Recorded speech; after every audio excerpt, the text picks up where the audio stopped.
विठ्ठल विठ्ठल विठ्ठल हरिः ओम।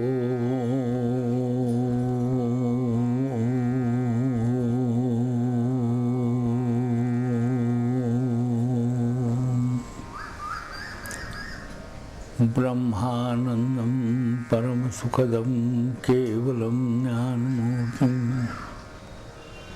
द्वन्द्वातीतं गगनसदृशं तत्त्वमध्यादिलक्ष्यम् एकं नित्यं विमलमचलं सर्वधि साक्षिभूतं भावातीतं त्रिगुणरहितं सद्गुरुं तं नमामि। नमितो योगी थोरविरागी तत्त्वज्ञानी संत तो सत्कविवर परात्पर गुरु ज्ञानदेव भगवंत। शाश्वत आणि सनातन गुरुपीठ आदिगुरु भगवान दत्तात्रेय आणि दत्त संप्रदायातील महनीय विभूती आणि पूर्णावतार भगवान श्रीपाद श्रीवल्लभ श्रीमन नरसिंह सरस्वती श्री स्वामी समर्थ श्री कृष्ण सरस्वती परम पूजनीय वासुदेवानंद सरस्वती टेंबे स्वामी महाराज आणि हृदयस्थ सद्गुरु स्वामी स्वरूपानंद त्या दोन वैदिक ब्राह्मणांना सद्गुरूंनी शापही दिला आणि त्यांच्या उद्धाराची योजनाही केली। सिद्ध पुरुषांचे जे संकल्प असतात ते संकल्प केवळ पृथ्वी तत्वाशी निगडीत असत नाहीत,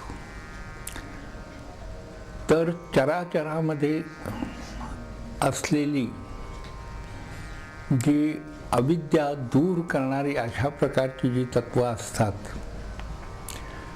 ती तत्वसुद्धा त्यांच्या विचारातून जागृत होतात आणि ज्यांच्यावर त्यांची कृपा होते त्यांना चैतन्यप्रद अशा प्रकारची होतात। सद्गुरूंनी त्यांना सांगितलं की 12 वर्ष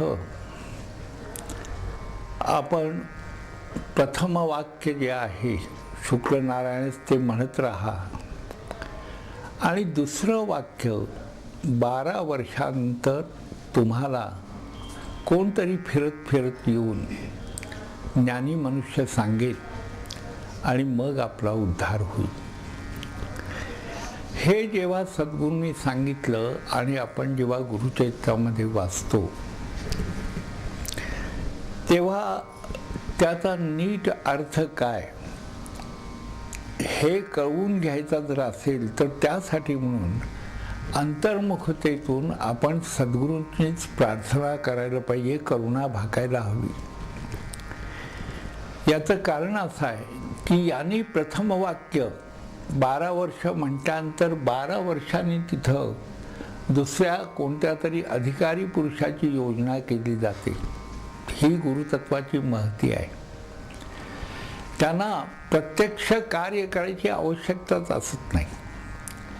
अन्य कोणत्याही देह माध्यमातून अभिप्रेत असलेलं जे कार्य आहे ते सहज रीतीनं ते करू शकतात। साक्षात्काराच्या बाबतीत सुद्धा असं म्हटलं जातं की realisation is not an event, it is the process। म्हणजे साक्षात्कार जो आहे पुष्कळ वेळा आपण म्हणतो आपणाला लोक भेटतात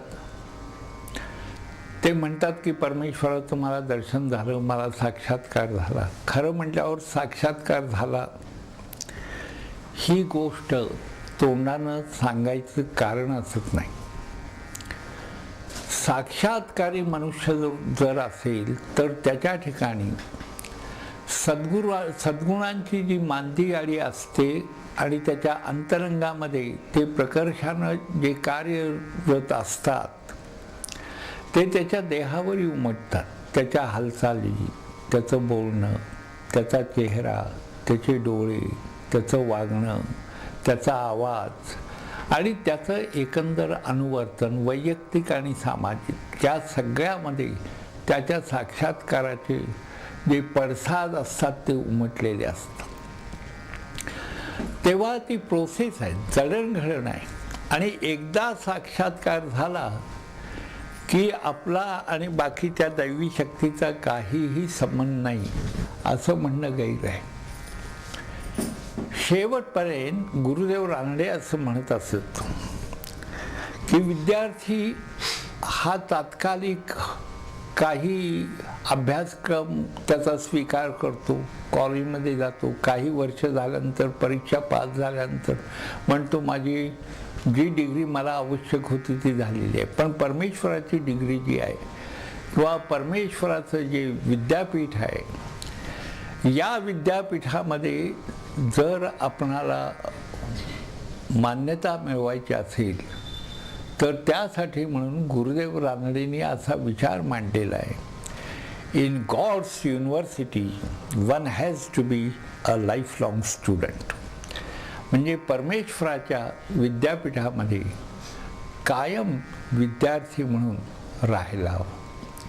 कारण तिथं अध्ययन जे आहे हे अध्ययन करण्याची जी प्रवृत्ती आहे त्या प्रवृत्तीची जोपासना अशा रीतीनं केली जाते की अध्ययन समाप्तीच्या वेळी एक प्रकारची तृप्तीच त्याला दिली जाते आणि मग त्याचा देहपातच होतो, असं होत असतं. तेव्हा या ब्राह्मणानं सांगितलं की 12 वर्षांनी तो गृहस्थ कोणतरी अधिकारी जी तो आपणाला पुढचा बोध करेल. दुसरं वाक्य सांगेल.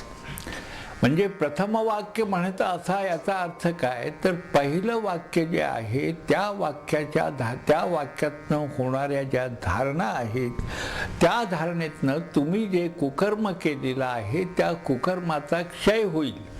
आणि दुसरं वाक्य जे आहे ते तुमचं चित्त शुद्ध झाल्यानंतर पुन्हा तुमच्या प्रगतीला उपयोगी म्हणजे योग्य गतीसाठी त्या वाक्याचा उपयोग होईल, असा त्याचा अर्थ घ्यायला काही हरकत नाही. महाराजांनी हे सांगितल्यावर त्या दोन्ही ब्राह्मणांनी जीव त्या ठिकाणी प्राणत्याग केला.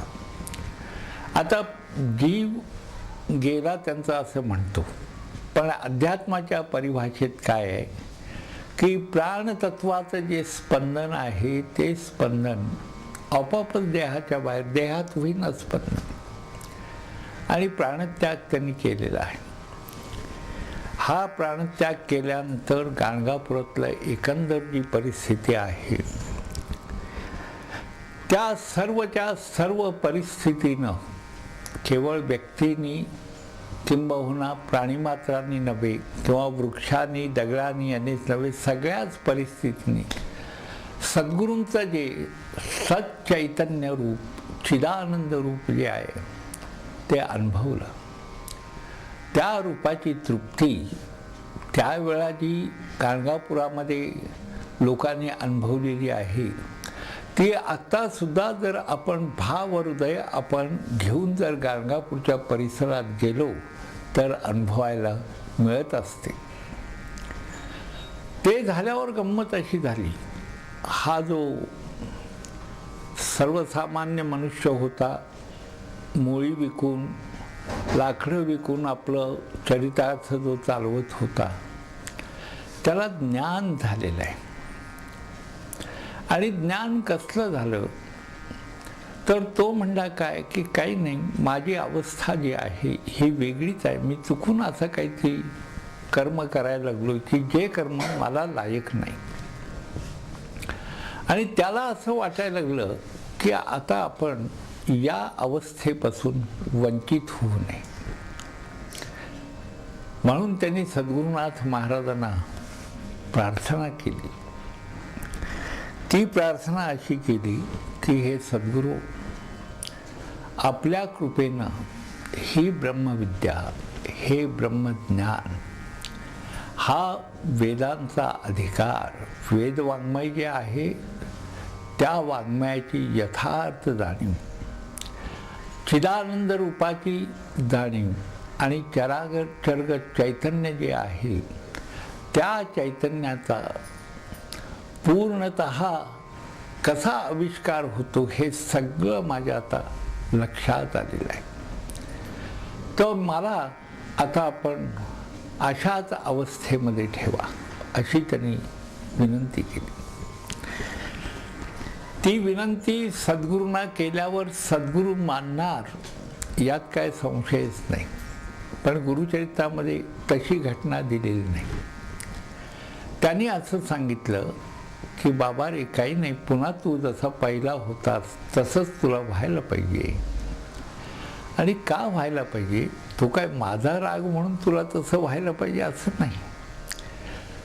तर तुला जी अवस्था याच्या आधी होती त्या अवस्थेचं कारण तुझेच काहीतरी पूर्वजन्माची कर्म आहे. आणि कर्माचा सिद्धांत असा आहे, त्या सिद्धांतानुसार कर्मक्षय जर व्हायचा असेल तर त्यासाठी आवश्यक असलेली भूमिका आयुष्यामध्ये बजावावी लागते. आणि ती जर बजावली नाही तर आणखी काहीतरी विपरीत होत राहतं. म्हणून त्याला म्हणले महाराज की बाबा तू शुद्ध हो. त्याचंही बरोबर होतं, त्याचं काय चुकलं?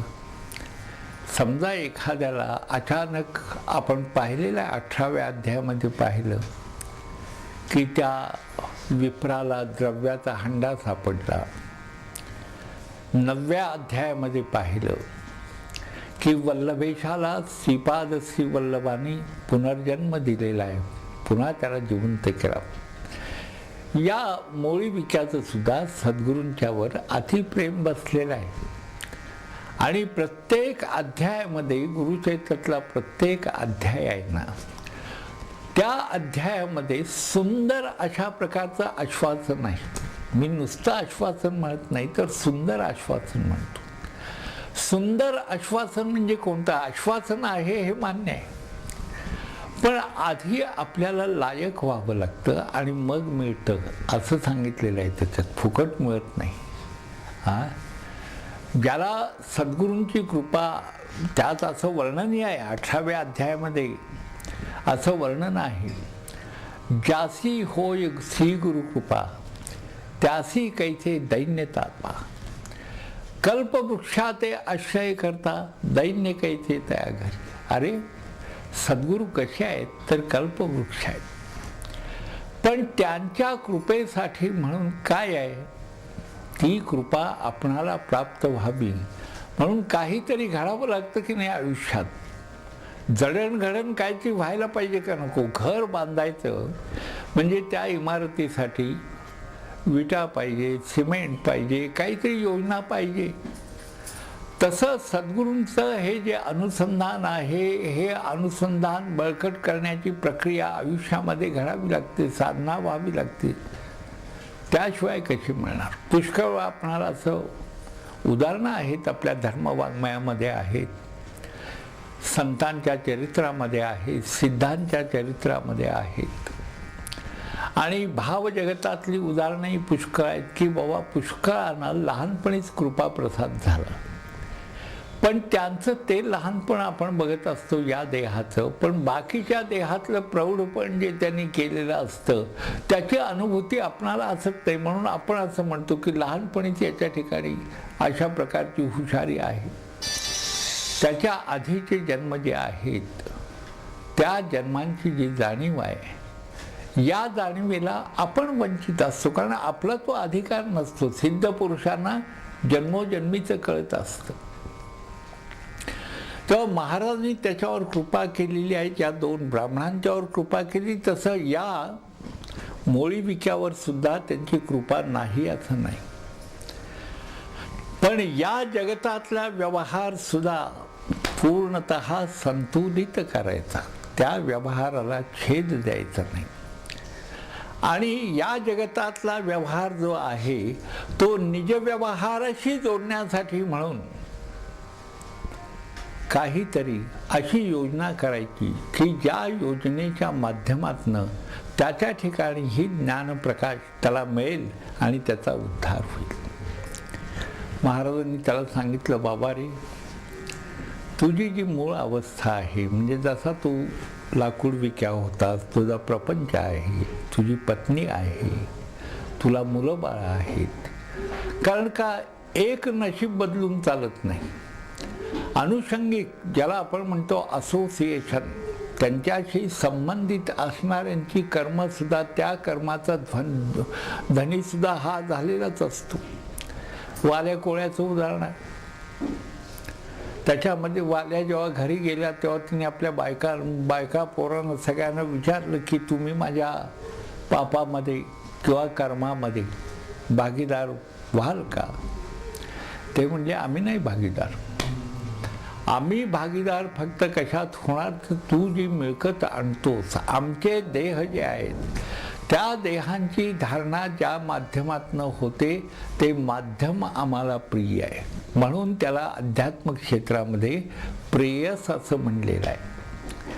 प्रेयस म्हणजे काय?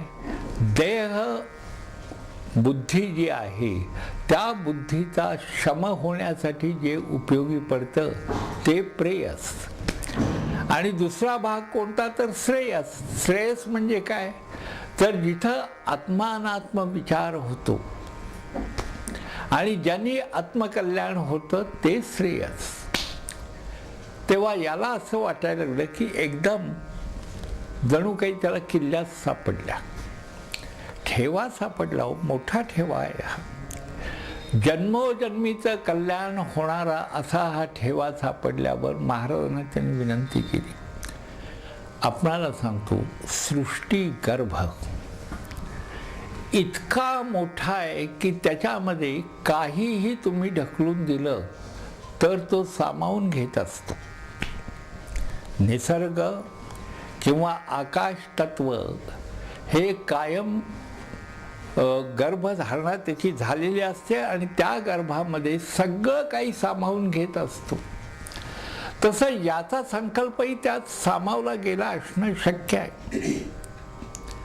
आणि महाराजांनी त्याला म्हणले, ठीक आहे म्हणले, तू असा एकदम विचार करू नको, पण आपणाला एक गुपित सांगतो, गुरुच्या येतात हे नाही आहे, पण त्यात नाही आहे हे आपल्याला आपल्या साधनेतनं जे वाटतं ते बोलायला काय हरकत आहे.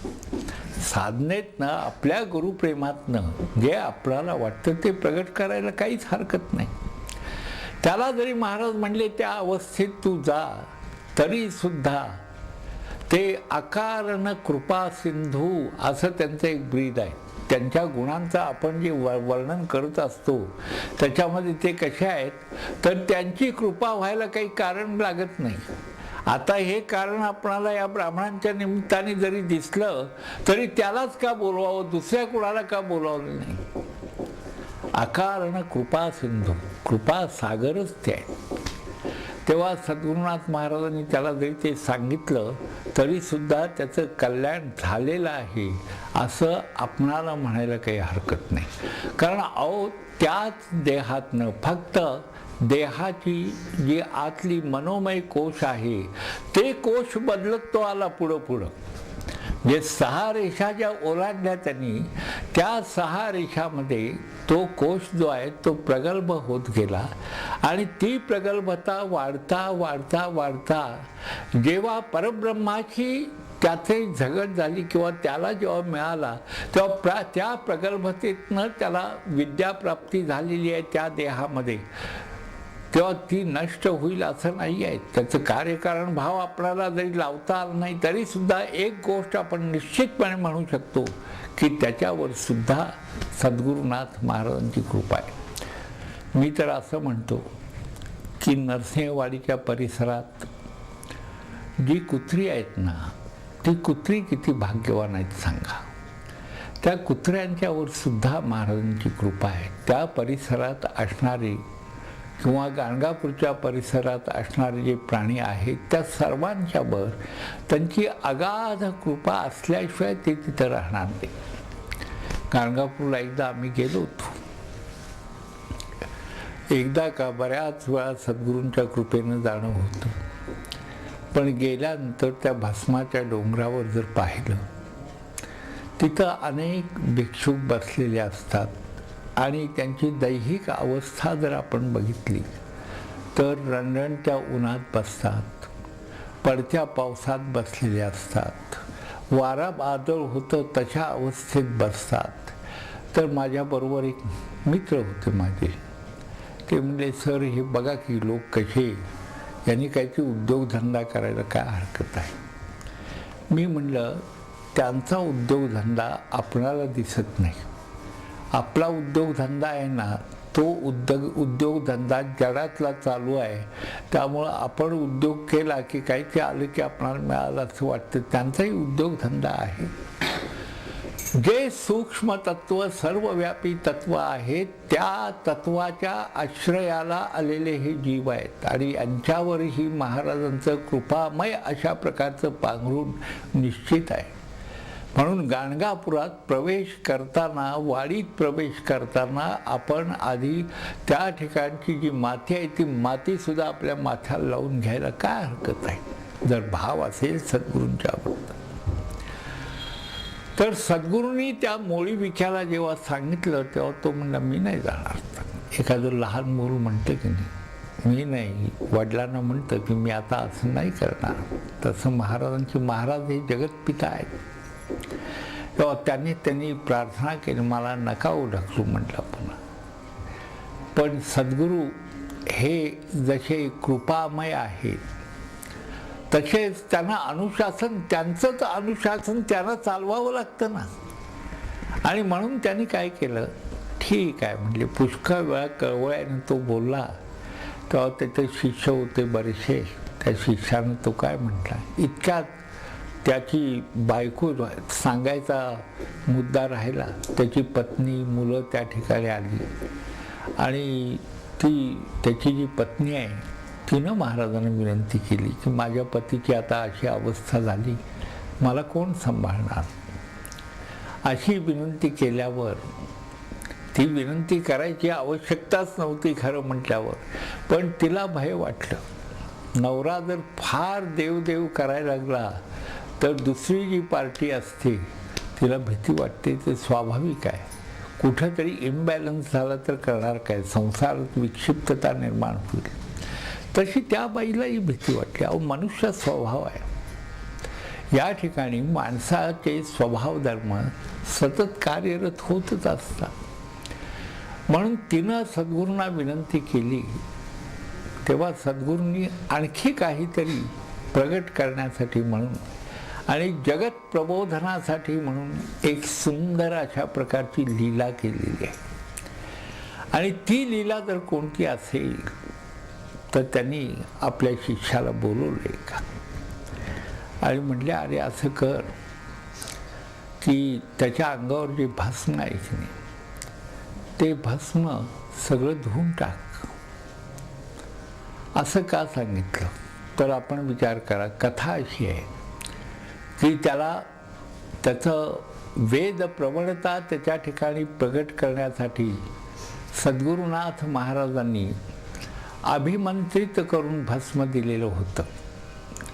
अभिमंत्रित करून असं म्हणण्यापेक्षा काय, त्यांच्या हातात भस्म गेल्याबरोबर आपोआपच त्या अभिमंत्रित झाला असण्याची शक्यता नाही, झालेलंच आहे. कारण काय आहे, सर्व मंत्रांचं अधिष्ठान तेच आहे, सर्व तंत्रांचं अधिष्ठान तेच आहे. यंत्रविद्या जी आहे त्या यंत्रविद्येचं अधिष्ठान तेच आहे, वेदांचं अधिष्ठान तेच आहे, उपनिषदांचं अधिष्ठान तेच आहे, ब्रह्मसूत्र ब्रह्मभाष्य सगळ्याचं अधिष्ठान तेच आहे. म्हणून त्यांनी सांगितलं एकाला की एक गृहस्थ निघालेला होता. म्हणजे असं रस्त्यानं जाणारे 2 लोक महाराजांनी त्यावेळेला बघा पकडले, त्यांना बोलवलं आणि खरं म्हटल्यावर ते दोघंही भाग्यशाली आहेत असं म्हणायला काही हरकत नाही. त्यातला पहिला म्हणजे हा मोळी विचार आणि दुसरा आहे त्याचं मला वाटतं किराणा मालाचं दुकान असावं त्या काळात. म्हणजे काय, लुब्ध, एक लुब्ध माणूस त्याला बोलवलं. कारण काय असतं की देहाचा स्पर्श हा सुद्धा जे खरे अध्यात्म योगी लोक जे आहेत ते स्पर्श करून घेत नाही. पाया पडून घेताना सुद्धा तुम्हाला सांगतो, जर शरीराची सूक्ष्मता असेल साधनेतून झालेली आणि एखाद्याने पायाला हात लावला तर पायातनं कळा येतात. अनुभूती घेऊन बघा. आपण 1 महिना 2 महिने उत्तम साधना करा आणि जर पायाला हात लावला तर तो स्पर्श जो आहे त्या स्पर्शाची स्पंदनं आपल्याला नको वाटतात. तेव्हा त्यांनी सांगितलं की त्या व्यापार लुब्ध जो आहे म्हणजे द्रव्य लोभ ज्याच्या ठिकाणी प्रज्वलित आहे अशा त्याला बोलवा म्हणले आणि याच्या अंगावरचं जे भस्म आहे ना ते सगळं धुवून काढा. महाराजांना या गोष्टीची गरज होती असं सरस्वती गंगाधराला जरी वाटलं तरी मला वाटत नाही.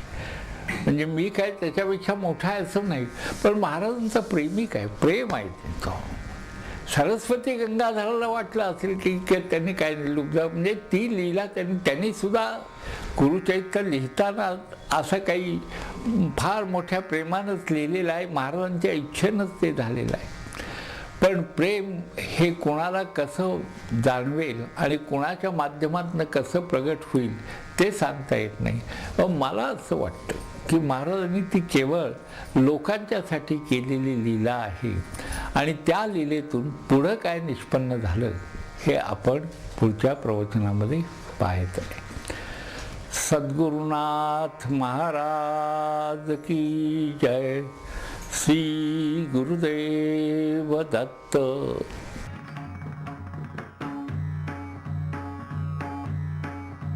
विठ्ठल विठ्ठल विठ्ठल विठ्ठल विठ्ठल विठ्ठल विठ्ठल विठ्ठल विठ्ठल विठ्ठल विठ्ठल विठ्ठल विठ्ठल विठ्ठल विठ्ठल विठ्ठल